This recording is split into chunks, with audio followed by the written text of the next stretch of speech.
बच्चों, इस वीडियो के माध्यम से हम आप लोगों को शाम एक किसान कविता के बारे में हम सीख क्या मिलती है, संदेश क्या मिल रहा है, वो हम आप लोगों को इसके बारे में बताना चाहेंगे।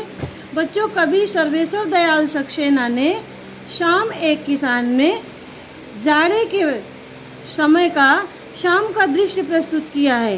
यानी इंसान में कल्पना शक्ति को बढ़ाने के लिए ये कविता दी गई है।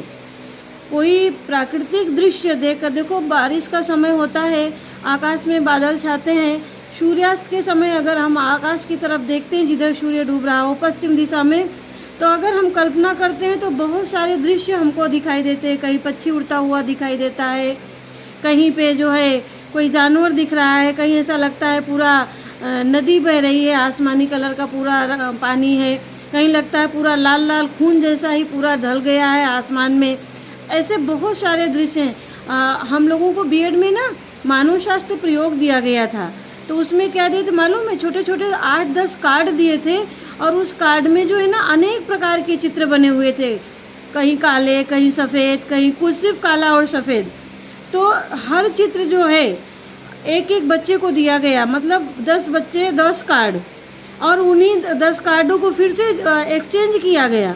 तो ऐसा मानव शास्त्र प्रयोग जब इंसान के ऊपर हुआ, कल्पना शक्ति के ऊपर, तो एक ही कार्ड में किसी जो है विद्यार्थी को कुछ अलग दिखाई दे रहा है, तो उसी कार्ड में जो है दूसरे विद्यार्थी को कुछ अलग दिखाई दे रहा है। तो ये होती है कल्पना शक्ति। यानी हम अपने मन में जिस चीज़ के बारे में हम सोचते हैं, ध्यान देते हैं, वो कल्पना में हमको जो है दिखाई देता है। तो उसी तरह से ये शाम एक किसान में जो शाम का ठंडी के समय का दृश्य प्रस्तुत किया गया है, इसमें कल्पना की गई है। सूरज को चिलम की कल्पना दी गई है, पहाड़ को आकाश की किसान को आकाश को, किसान के सर पे बंदे साफे का, और जो है वो जो नीचे पहाड़ के नीचे नदी बह रही है उसको जैसे ठंडी में घुटनों तक लोग चादर ओढ़ के बैठते हैं ना ठंडी की वजह से, तो उस नदी को चादर की कल्पना की गई है। पूरब दिशा में अंधकार जो छाया हुआ है वो भेड़ों के गले यानी भेड़ों के झुंड जैसा दिखाई दे रहा है। तो ये जो कल्पना शक्ति है उसी को बढ़ावा देने के लिए कवि ने ये कविता आप लोगों के पाठ्यक्रम में रखी है कि हर विद्यार्थी की कल्पना शक्ति बढ़े। कोई चीज़ देखने के बाद में उसमें क्या क्या विचार आते हैं, क्या क्या सोच बढ़ती है, वही इस कविता का उद्देश्य है। ओके बच्चों।